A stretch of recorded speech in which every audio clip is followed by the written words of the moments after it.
Hi, I'm Mitch Parker, Information Security Officer at IU Health in Indianapolis, Indiana. And today's topic is going to be advancing medical device security, how collaboration with screening providers, manufacturers, and pen testers is advancing what's possible with security. And with us today, we have an incredibly distinguished panel of people we've been able to find who I'd like to have introduce themselves right now. We're going to start with Florence Hudson. Very good. Thank you so much, Mitch, for having me join you. And hey, DEF CON crowd, geeks and all, and goons. So I'm Florence Hudson, and I'm founder and CEO of FDHint, which is an international consulting firm for advanced technology and diversity and inclusion. I also work for the NSF Cybersecurity Center of Excellence at Indiana University. I lead the Cybersecurity Research Transition to Practice program. And I'm also executive director for the Northeast Big Data Innovation Hub at Columbia University, leading translational data science opportunities in the Northeast US. Oh, and I should say, I'm also working group chair for IEEE UL P2933. For those who aren't acronym queens and kings, it stands for Institute for Electronic Engineers and Underwriters Laboratories. Working group on creating a standard around clinical Internet of Things, data and device interoperability with TIPS, which stands for Trust, Identity, Privacy, Protection, Safety, and Security. And Mitch is one of our co-vice chairs. So thank you very much for having me, Mitch. Thank you, Florence. And we'll take it over to Rob Suarez. Hi, DEF CON. My name is Rob Suarez, and I'm the Chief Information Security Officer for BD. That's Becton Dickinson. And we're a global medical technology company offering some of the most advanced products across the continuum of care. It's my job at BD to make sure that we are protecting those products, that we're delivering a secure product, and also the environments in which they reside in, which is typically a hospital, but increasingly, a patient bedside at home as well. And so I'm very excited to talk to my fellow panelists today about medical device cybersecurity. This is a passion of mine. And I've had the honor actually of working alongside Mitch and Michael as well on several industry initiatives. And so again, looking forward to the discussion today. Thank you. And last but not least, Mr. Michael McNeil. Hi, DEF CON. This is Michael McNeil. I'm the Senior Vice President and Global Chief Information Security Officer at McKesson, and just recently got to the organization, but as Rob has just stated, have had a number of years collaborating, with the team here. And my days go back into Philips as well as into Medtronic from a medical device perspective over the past 10 years. I'm really looking forward to this particular session, and again, have collaborated with these guys in a number of different industry and forums. And again, I think you'll find our conversations today to be pretty enlightening because it takes that ecosystem and for us to come together to really execute here. Thank you so much, Michael. So I'm going to launch right into the first question here. First question is, what are the biggest concerns that each of you sees related to medical device security these days? So I'll start, if I might. So what I mentioned when we were first opening up, I talked about TIPS for the Internet of Things. This is a framework we've been creating with IEEE for 4 years now. As I mentioned, it stands for Trust and Identity, Privacy, Protection, Safety, and Security. I'm worried about all those things. I'm worried about the trust and identity of the devices, the device-to-device communication, the device to human, the doctor to the device to the human to everything. So I'm concerned about trust and identity, how we're going to maintain that and make sure we're vigilant about it. I'm concerned about privacy of data, whether you're in your home country or another country, and what the different regulations are and how we're going to manage it. I'm concerned about protection and safety, how we're going to keep the humans safe, how we're going to keep the device safe, the infrastructure, the financial side of the institution. If your device is hacked and everybody finds out, like some of the FDA and DHS and US cert recalls, and I'm concerned about the cybersecurity. So we have a lot to do as the leaders in this space for IT and for cybersecurity and for medical devices. So I look forward to continuing the collaboration we're doing through groups like this, and also like in the IEEE working group, where we have over 250 humans from 22 countries and 6 continents who are worried about this too, including device manufacturers and providers and payers and regulators and everybody, as we know, Mitch. So I'm worried about all that stuff. What about the rest of you? Are you worried? I'll go next on that one. Thank you, Florence. For me, it's actually very similar to what you'll find was reported out in, I believe it was 2017, in what was the Healthcare Industry Cybersecurity Task Force report. In fact, on that task force, I got to serve alongside Michael McNeil and several other individuals across the industry, and produce a report that outlined observations and recommendations for improving cybersecurity across the industry in healthcare. And there was a specific section that was dedicated just for medical device cybersecurity. And I got to tell you, that was 3 years ago. A lot of those findings still apply to this day. And one that pops out to me immediately is that medical devices are in hospital settings for 15 to 20 years, but new cybersecurity threats emerge daily. And every hospital and every patient environment is unique. So there's no one-size-fits-all approach. And at BD, we're working closely with healthcare providers on understanding medical device cybersecurity as it exists out in a clinical setting, out in the real world. And we're also we're really committed to transparency and for example, providing coordinated vulnerability disclosures on medical device vulnerabilities. But unfortunately, it's just not enough. There's really a long time span to medical devices in these environments, and so increasing transparency absolutely helps. But we also need to build stronger relationships and stronger collaborations across, Florence, as you really describe, across the continuum of stakeholders that we have when it comes to just using a medical device and managing it when it's in use. Yeah, and from my perspective, to build on what Rob has just stated, he's hit the nail on the head, and we've been having these kind of conversations and discussions, even before the 2017 and earlier, when we go back a few years on this particular topic. I think people have heard me talk in the past, and it really doesn't, it's kind of interesting. It doesn't change. It just, kind of perpetuates itself. So as Rob just talked about, legacy devices, as we call them, and in the ecosystem and how we manage that, that to me ties right into what I've always said is, sort of the 3 deadly sins that I've kind of communicated over time. Because you have these types of devices, you need to make sure that you can patch and update them in a timely manner. So one of the deadly sins, if I can't patch and update a device, I'm not going to be able to maintain the security of that solution out in the marketplace. When I look at the types of devices, and a number of them, when they were designed and developed, and they're in these environments, if they got hard-coded credentials, those are the keys to the kingdom. If I open the keys up and I let anybody come in, front, back, side doors, any way that you have, then you have access and you're going to be able to align.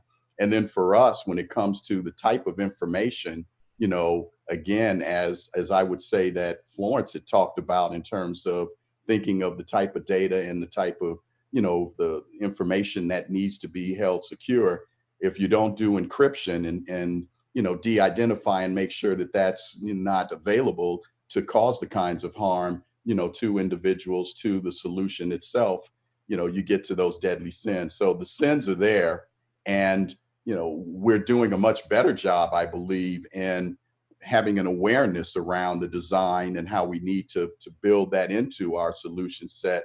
But it's how do you manage, that legacy, that's sitting out there in the current environment, and as we've also said sort of in the past, because of the nature of the marketplace, it's like, prying those systems out of their cold, dead hands, in some of these hospitals and other types of entities, because they don't have, obviously, with Mitch, the wherewithal, to just immediately turn around, your capital and your inventory for some of these types of solutions. Yeah, so I totally agree. It's the products we have today. It's the new products and how we create design-in plans so that you design in a defense in depth level of security at the hardware, firmware, software, and service level. I suggest we go all the way down to the IP of the design of the chip. We need to go all the way down and all the way up. And we also need, I know in the standards work we're doing, we're saying that we need to be able to look forward too. I'm an old rocket scientist, or experienced. My girlfriend's saying not to use the term old, but I'm an experienced rocket scientist. I used to work on future missions around Jupiter. Did we know exactly what we were doing? No, but we had a planet, and you look forward, you say, what's going to happen? So in the standards work that we're doing, we're agreeing that it has to be a standard that is extensible into the future. So what we're also doing is envisioning, well, how can we use artificial intelligence and machine learning better? What about when it's a hologram and the doctor's like, oh my gosh, she's right here. You look a little jaundiced. I'm like, how do you know that? I'm in my pajamas. How did that just happen, right? So when we're in XR, AR, VR, how's all this stuff going to play? And then if you want to get excited about protocols, think of what, communications protocol that's going to be all about, and how that's going to get into your EHR, EMR, or how they're going to read, from your little devices. So we're also trying to think of what could happen. So being an aerospace engineer and designing, not just spacecraft, but also planes and jets, you have your heads down display, right? Your altimeter, and then you have your heads up display. We need both. I am in full agreement with you, and can tell you the biggest challenge I saw with all these years of working for healthcare and hospitals. I've been in the provider space for about a dozen years as a CISO, and biggest challenge I've always found has actually been paying for it all, because a lot of hospitals out there, especially with COVID, have significant financial challenges these days. And right now, every hospital has a problem paying. Before January or February of this year, you still would have had about half the hospitals in the United States, where if I asked them to update a good chunk of their clinical engineering equipment, they would have likely looked at me and said, when I can fix my roof, when I can fix my floor, and when I can patch the hole in the boiler, and what do you want? Do you want a roof over your head, or do you want secure medical devices? And I've actually once had a clinical chair from a department sit me down and say, I'd like to update my devices, but I need to get different ones in here because I'm not able to do women's health properly.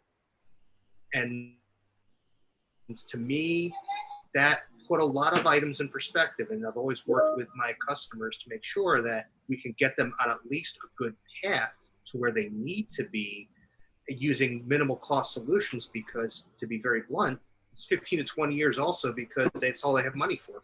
And that's sadly the situation is in the United States. And after things happen, after we have some leveling off with COVID, we're going to be in a much different place, more like 2009 when it comes to the economy. But to get these good items in place, you need to have standards. And that leads me to the second question, which is, what standards efforts are in play for medical device security that you're currently working with? So again, over to you, Florence, because of all the IEEE work.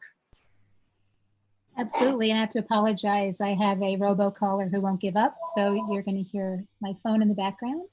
So anyone else been through this? Yep, hands up. So the standards efforts, we have a number of standards efforts in play, and we're trying to hold hands and work together. So at IEEE, we have this IEEE UL P2933, which is the project for clinical IoT data and device interoperability with TIPS, as we discussed. There are also efforts on blockchain for healthcare and how that plays in. There are efforts going on with ISO and IEC and open mobile health and communications interoperability. So we actually just had a really cool session last week where Mitch and I presented, along with a number of our colleagues from around the world, regarding addressing clinical IoT interoperability and security challenges globally.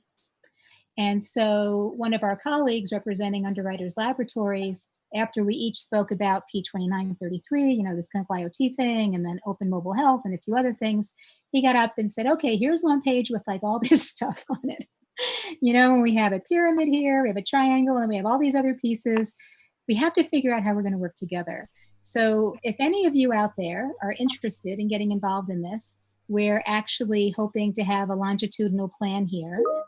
We had Julian Goldman from Harvard and Mass General who was on the panel. We had Ida Sim from UCSF. We had Mitch, me, Ken Fuchs from Draeger, Anura Fernando from Underwriters Laboratories, and I always forget at least one. Oh, and Ken, well, I think that's most of it.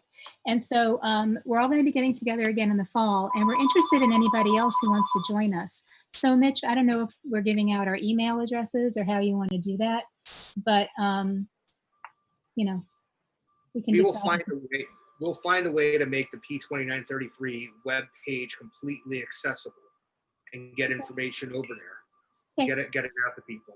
So in the meantime, you can send me an email along with my robocaller at florence@fdhint.com. And I think I'm going to give them my email address so they're not so disruptive the next time. Cool. Hey, Florence, I'm really excited to hear that IEEE is getting involved in this space.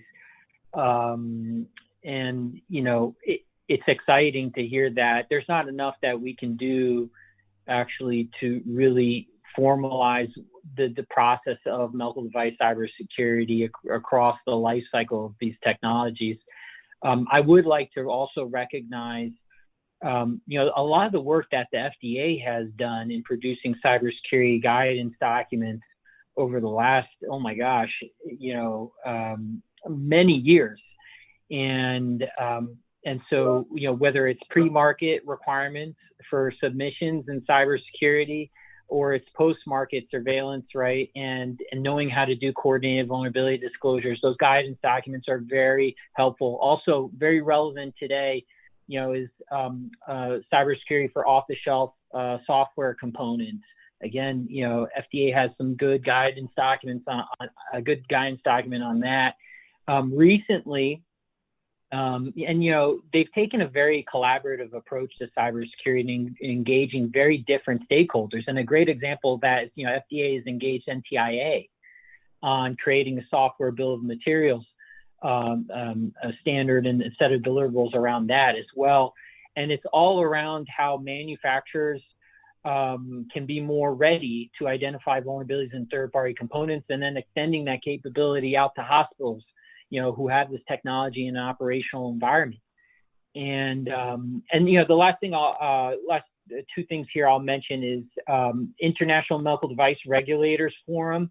You know, it's not just the US and FDA that's going through this problem. This is a global issue in medical device cybersecurity. And the International Medical Device Regulators Forum, IMDRF, has come together to produce a cybersecurity guidance document that really sets to harmonize, provide harmonized guidance to regulators globally. So, you know, different countries and regions can set up their own guidance documents and map that to their own regulatory bodies.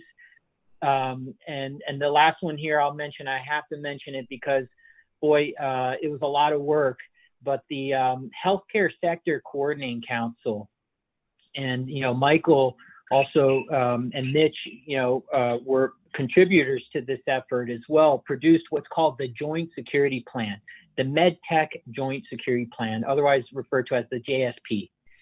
And, you know, in this document, you know, anyone can find, it's not standard, it's actually a plan, a way to put in motion a security program from design, development, all the way out to, you know, complaint handling for medical devices, and what to do when these devices are out in the field, and risk management, again, throughout the continuum of care. So if you want to know how to do a risk assessment on medical devices, if you want to know, you know, when to do a penetration test, what types of design requirements are helpful for medical device and cybersecurity, how to structure your organization, you know, those things you can find in the JSP today.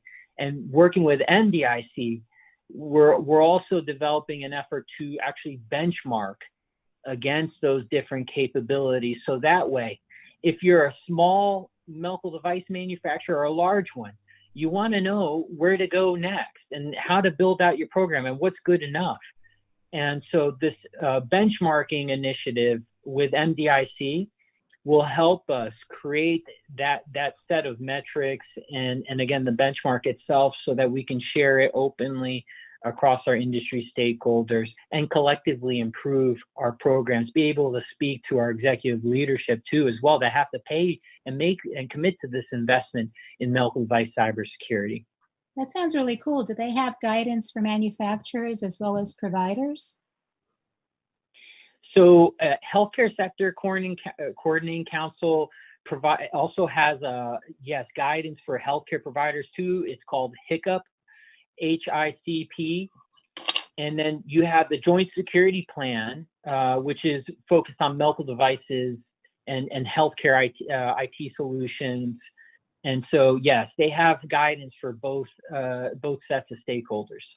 Right, and yeah, so as Rob stated, the IMDRF also, the way it was documented, it addresses, here's what's the pertinent areas for the manufacturer, the health delivery organization, the different stakeholders, even patients, as it pertained to the different topics that was put into that type of guidance. And again, that one was global. A couple of others that I would just want to make sure that we have included when you talk about health delivery organizations. MITA has always championed and updated their, MDS2 documentation, which is utilized for the procurement process with health delivery organizations. And that MDS2 is something that has been maintained as a part of the release schedule, and with the inclusion of the SBOM as a component and a deliverable of that, it gives organizations like Mitch's the ability of being able to understand the ingredients of the product and the solutions that they are acquiring and how they need to develop and execute that.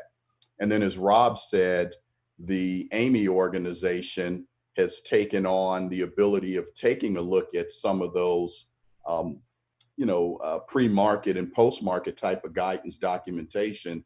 And then they created their technical, references in their TIR 57 and 97, which allows you to provide some of the how-to on those different stakeholders in the industry, how they need to execute against those particular technical references and standards. So I think that kind of, we gave you the alphabet soup and then some in response, Mitch. Absolutely. No excuses now.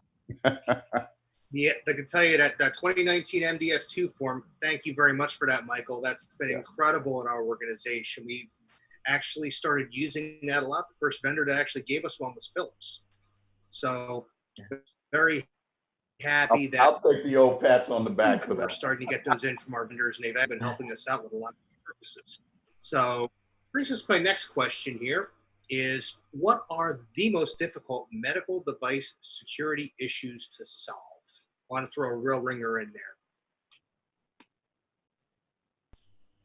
So I'll take Florence? a first. Okay, go ahead, Rob. Yeah, I'll take a first stab at that. So I think one of the most difficult issues to solve, just to change it up here, aside from, and it does relate to, the issue of legacy medical devices, is also that hospital environments may have hundreds of thousands of connected medical devices at one time, and from, thousands of different vendors. And so while I may not directly feel that pain, I feel for our customers at BD that, are healthcare providers and have to, manage this tremendous complexity. And, what compounds the situation is, that not every medical device manufacturer is, doing things like patching of their medical devices or routine updates to their medical devices. And also, that's why transparency is so important, because these, new threats emerge daily. And boy, I'm sure there's a lot of homework that, healthcare providers have to do when a new security vulnerability pops up and you don't find a timely and effective or meaningful communication from a medical device manufacturer to facilitate a response. So, yeah, I think those are really, really, important issues that we need to address.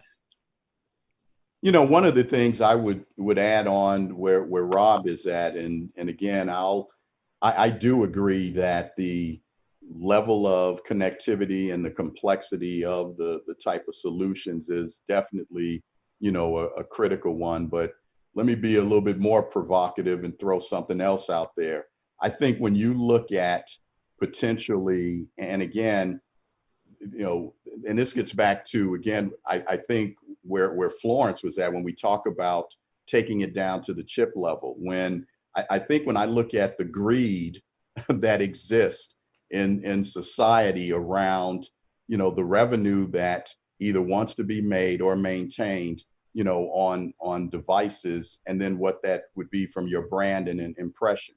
I think one of the best things that happened was the fact when, the Health Sector Coordinating Council and HISAC and others have come together and petition organizations like Microsoft, especially during this time of COVID, to extend, the patching and the updates for Windows 7, and to make that, date in the hospital sector, not, to extend it. So the more that we can do activities as a community like that to either extend the life or to be much more economical around how these, products and solutions are being used. And again, my provocativeness, get away from the potential greed that, might exist out there. I think that'll help us, to try to address, some of the issues that might exist, in the ecosystem, as one thought.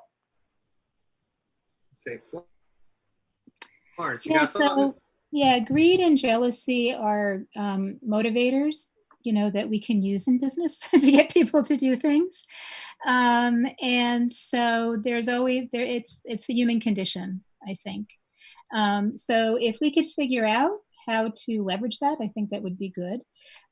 So in the standards work that we do, it's IEEE, it's at the individual level. It doesn't cost anything to join the working group.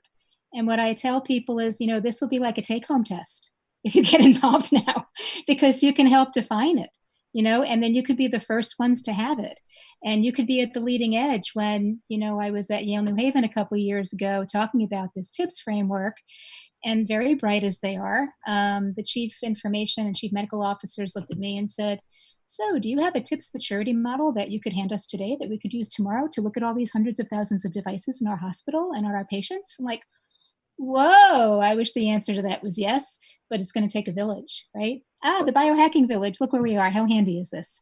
So maybe that's something, we can end up working on together, and people can get involved in creating this TIPS maturity model, validating it, certifying it. Maybe that's, what we can do is get other people jealous, like, ooh, I want to go to the head of the class. That would be great. I agree with you, and I think, and again, there's other challenges as well. And I'm going to be just as provocative as Michael right here and bring out another big one, which is the electronic medical record systems of record themselves.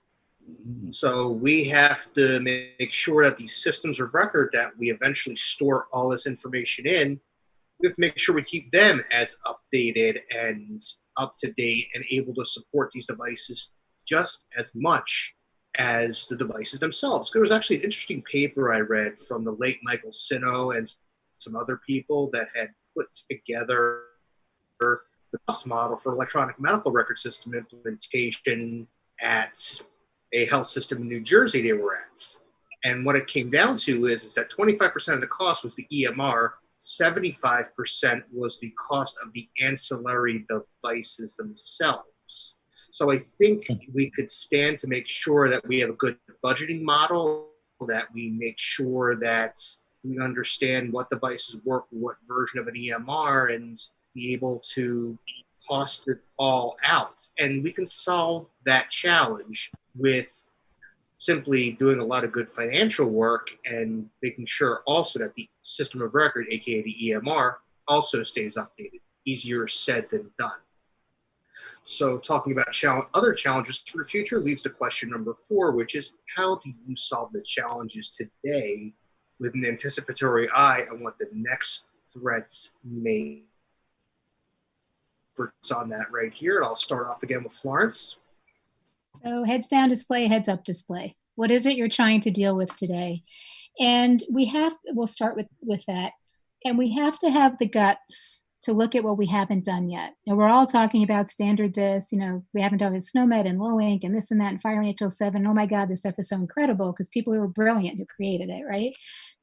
But it's not done. And it will probably never be done, right? Because there's a lot of hacking that continues to evolve, as we know. The bad dudes and dudettes and robots are just as smart as the good ones, unfortunately. So what we have to do is not be afraid to look at what haven't we done yet. So as an example, so we're talking about trust and identity and security in devices. So what if we had, what if we figured out a federated identity management system for devices with, digital identifiers, decentralized identifiers, UDIs, and we try to do that globally? People go, oh, we haven't done that yet. I'm like, exactly. That's exactly the point. So is that exactly what we need? Maybe not, but go wide and then decide, how we start today and where we need to go. So we have the guts. We have to have the guts to say we haven't figured it all out yet. Figure out what we can do today, and then build a step function, a plan going forward. And we should do some brainstorming, like I was, about holograms and VR and AR and XR and UR and MyR and all this other kind of stuff that's going to happen, and stuff that we don't even have terms for yet. They're going to be part of this. So I'd say that we have to start by being brave enough to understand what we already have from AMI and ISO and IEC and IEEE and all this other cool stuff and all the providers and all the manufacturers. Then look at what we haven't done yet. Have the guts to do that, figure it out, and then create a step function toward the future. So that's my recommendation. Yeah, I love the comments from Florence and the direction.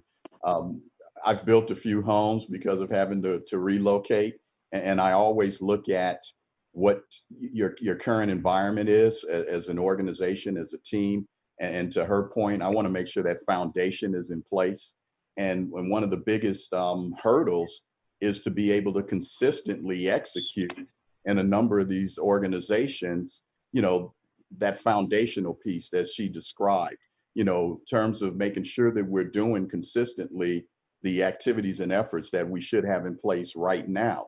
And so when you have, multinational organizations, different business units, different variations of releases and schedules of products and devices, different mixes of, solutions, whether or not they're, capital related or implantables. And I mean, there's a myriad of things that exist out there, but you have to be pretty consistent with how am I developing that solution? How am I maintaining that? How am I updating that?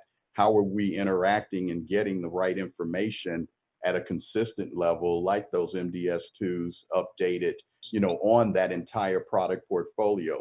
That's the basics in terms of the blocking and tackling, that usually isn't the most sexy thing that you think of, and sometimes is really overlooked. And so we really need to get that foundational, areas in place across all of the elements of, as we say in the ecosystem, for devices and solutions. And even as Mitch just pointed out from his earlier statements around, the electronic health and medical records, Rob and I know that our counterparts in some of those entities, when we were on the cybersecurity task force, it was like pulling teeth to get them to want to even come to the table, and having the discussions. And even when you have certain solutions where we're there was astonished to say, man, you had the ability to maintain the certain level of the release and not go back multiple, in versions, but you did that to increase the, to want to be supposedly, in compliance and supporting your customers, but you were doing a total detriment to the industry by not aligning and forcing that you couldn't have stuff out there. But they were in a much easier position to maintain their devices at the most current levels and updates. And we were sitting there like, man, are you kidding? Because we don't have that luxury when it came to, some of the devices, especially for organizations that, had implantables, and pumps and other things of those natures. So. Don't hold back, Michael. it's DEF CON. So when I think about what we can do right now, I think about the current environment that we're in, and it touches on a little bit of what you've heard from others on this panel. Actually, we're in an environment where I think most of our organizations, if you work in healthcare, we're distracted, really distracted. If you're even just the general public, you're distracted. Okay, COVID has taken a lot of the focus away from other things like cybersecurity. If we're not careful in tying the story behind how cybersecurity is the underpinning to providing a resilient and thriving healthcare system. It's just essential. We can't have resilient and effective healthcare without securing it. They go hand in hand. And I say that because the other issue we're facing here is that, most healthcare delivery organizations don't even have a single person dedicated to cybersecurity. And this is one of the findings of the Healthcare Industry Cybersecurity Task Force report that went to Congress in 2017. So there's not enough people working in this space. We need to bring in more stakeholders from different backgrounds into the healthcare industry and into the cybersecurity industry to really, and even if it's not their title, but to build a community of practice around everyone's shared responsibilities around cybersecurity. And the last thing I'll say, from the stuff that we can control, us, the cybersecurity professionals, I think, especially, Michael and Mitch and myself, we need to, as healthcare and medical technology companies, as healthcare providers, we need to look at our investment in security and ask ourselves this: are we protecting what society values most? And if you ask anyone, what is important to protect in healthcare, to protect, they will tell you most likely, even if it's my mom, all right, she will tell you it's probably going to be patient safety, patient health, right? And probably also patient privacy, and so, so look at our investment today and figure out if there's changes that we need to take in our approach. And maybe touching on Florence's, idea there to make it even more tangible around creating some sort of model for identity management in healthcare. You don't have to go too far. I mean, there's, for many years, the cybersecurity industry has been talking about what's called zero trust principles. And so the idea behind zero trust principles are, instead of trusting devices inside the network, in this approach, it means trusting no one by default and operating as though the network had already been compromised. And so this means incorporating different types of criteria for authenticating and authorizing users. And the fundamental technologies exist today.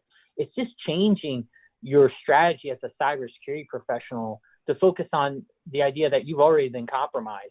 And how do we strengthen authentication through multi-factor authentication, through conditional access for devices and users connecting to the network? And so those types of technologies exist today. There is hope in again, what's available to cybersecurity professionals today. But I would also go back and say, we need to expand our community of practice. So if we get all geeky weeky, which we could do with each other, fire this and HL7 that, and we're so cool, and to see that, and trust zone and hardware roots of trust, they'd be like, whoa. I was sitting next, I got upgraded for free one day on a plane when I was flying planes. And I was sitting next to a guy who runs a hospital, a doctor. And I was telling him what we're doing. He said, well, you know what? I'm glad you're working on that, because my job is to keep that patient on the table alive. That's what I focus on all day. So in our working group, our IEEE P2733 and EO working group, actually, it's all about, we always talk about it, protecting the humans, keeping the humans alive. That's why we're doing this. That's exactly why. You know, my background, my mother died the day I was born. It was a medical error, you know, whole stuff here. So I carry this with me. How do you keep the humans alive? And that's what we're focused on. And if you actually read our project authorization request at IEEE, it says to improve health outcomes. We're not doing this for us geeky weekies. We're doing it to improve health outcomes and to keep the humans alive. And eventually, what I would love to see, and we actually had a meeting at my last firm and with Microsoft a few years ago, we were talking about creating like a cybersecurity learning hub for humans, you know, normal people. And we said, oh, cradle to grave. And we said, that's kind of rude. Let's say pre-K to AARP.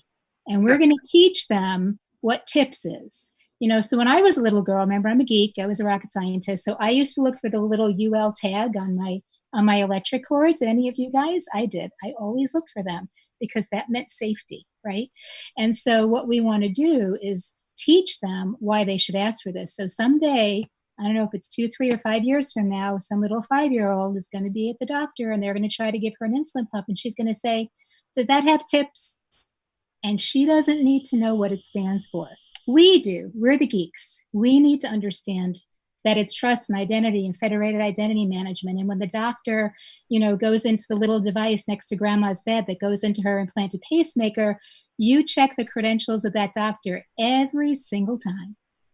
You make sure they're still, you know, related to whatever their provider is. You make sure they still are credentialed. You make sure it's really the doctor, and you have to figure out how to do it. So that's our vision, is that we really want this to protect the humans and make the humans aware of it. Just like I looked for that little UL tag, which not everybody did, I know, but you know, how do we teach them? And then make sure that the manufacturers are delivering that, because then you have demand, you have push and pull from the citizens, from the patients, right? And then the providers and the payers should care about this. It reduces their liability. You know, I used to work on smart buildings years ago when we were first creating the smart building strategy when I was a VP at IBM. And I remember, you know, we were talking to these building management system companies, and one of them said, oh, you know what? Security is like number 11 on my list of top 10 things to worry about. And their device was hacked 9 months later, and the whole leadership team was out. And now it's part of their brand promise. Oh, imagine that, right? So we need to make that a requirement. You know, we need people to be incented to do that, and to have the citizens and patients asking for it. Absolutely, Florence. And also one other thing that my organization's had a big challenge with has also been privacy, because one of the areas we've got to worry about is not only we're collecting all this data on people, and we have numerous data points on all of the people we're collecting from these devices, and we need to make sure that we're protecting that. So, important question I have here is, what about privacy? How are we incorporating this into our products? How are we incorporating it into our data governance plans? So, lead off here. I believe it's going to be our final question for the three of you. So, start off with Michael. Sure. I think that the privacy takes on, from a legal perspective, you want to understand, the requirements by the different geographies, by the different jurisdictions, by, what the hospitals and the, the different entities have in terms of managing that type of information. But to me, Mitch, it's nothing more than another component of your requirements. So if you design privacy as you would security by design in your development process, you take into account what are those sets of requirements. And you have to harmonize for, some of us, like, Rob and I and others out there that deal in multi, geographies, multi types of regulatory and compliance environments. And you have to develop what your baseline is. And then once you develop that baseline and you include those sets of requirements, I would look at the steward of, the CISOs, and there's 3 of us on the call, to be able to make sure that we're executing against that. We go to our legal teams and the privacy organization really for that foundation to make sure that we're interpreting those requirements and we're executing those requirements, effectively with the tools and the solutions that we then deploy out in the marketplace. And so I have always had, a kind of a mix of the privacy and the data protection elements kind of be able to be commingled within, the team. Operationally, if you do it right, you want the CISO side of the house to be managing that, and you want your legal and your compliance arms to be able to help you develop and, and document what those requirements need to be, from a privacy perspective, in my opinion. So I gotta tell you, I don't think I could describe it any better than Michael, or I should say Professor McNeil. It's so well said. Really, I can't do better than that. I mean, to address privacy requirements alongside security requirements, I absolutely agree. As security professionals, bring your privacy friends along with you. And absolutely right that, there's things that, we think of in security that sometimes are counterintuitive to privacy. And then also, vice versa, actually. And so I do like, again, what Michael said around, bringing your legal professionals, especially, when you're addressing privacy requirements. The complexity is, as he mentioned, this is different across every single country.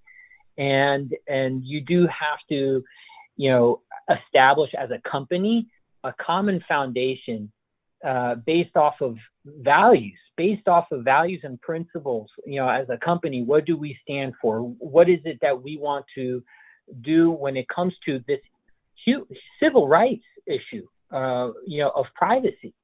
And sometimes that means we want to do everything that we can, and we are going to establish, the strictest, governance of privacy across all of our technologies and product platforms. That is, again, a decision that companies need to make. And I got to tell you, I don't think there's many customers that would complain, about a company creating a position and a very robust and comprehensive position on privacy across their different technologies for customers. So, agreed. So I'll make a couple of comments. I'm sorry, Mitch. Couldn't agree more with you. So what do you think, Florence? Oh, you know me, I always think something. So there are a couple of things. One is on the privacy side, it's one of our subgroups. It's part of TIPS, trust, identity, privacy, right in the middle, protection, safety, and security. And we have a woman from the European Union who's leading that subgroup, which is great because she actually found the privacy rules by country in Europe. Not surprising, right? So what we're doing is making sure that we're going deep on those, identifying the patterns, and then figuring out what are the little things we have to worry about here if we're creating a standard that's international. So if I'm wearing an implanted device, I'm in the US, I'm in the UK, I'm in Russia, I'm in China, I'm in South Africa, am I going to be safe? Is my data going to be private? What does that mean? What are the implications? So we're already baking that in to the plan. The other thing is that I was at an event at my alma mater at Princeton, and Sonia Sotomayor was there. She's a Supreme Court Justice in the US, for those of you who don't know her. She's brilliant.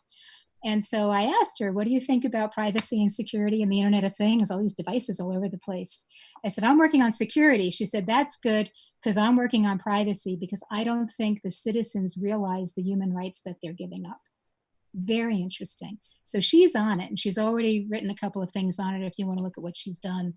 And then the other thing I just want to mention very quickly, we were talking about, what's our goal here?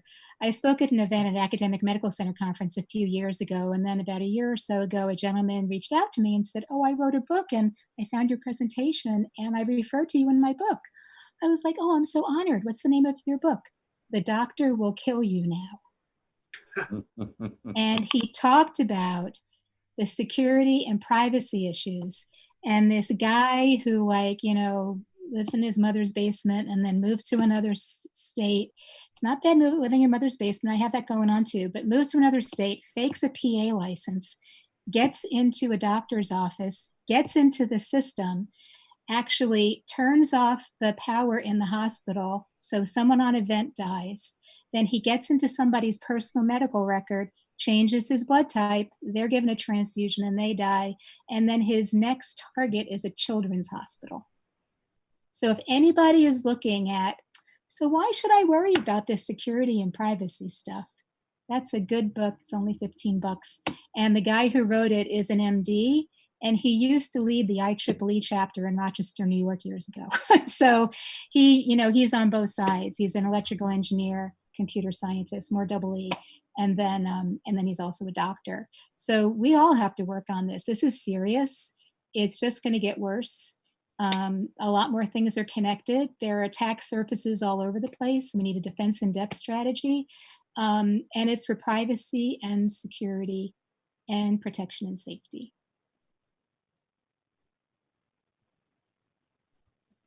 And impressed by the depth of knowledge everyone brings here, and I speak from the provider perspective here. I'm very happy to be working with you all, especially from the standards perspective as well. I think we have a good foundation. We just all need to continue to keep working together, and you have my commitment, and for all of you in the medical device industry know you have my organization's commitment as well. So thank you so much for all taking the time today. This is incredibly appreciated, and hope all of you out there appreciate this today as well. So again, thank you all so much for taking the time. And this is the group here signing off.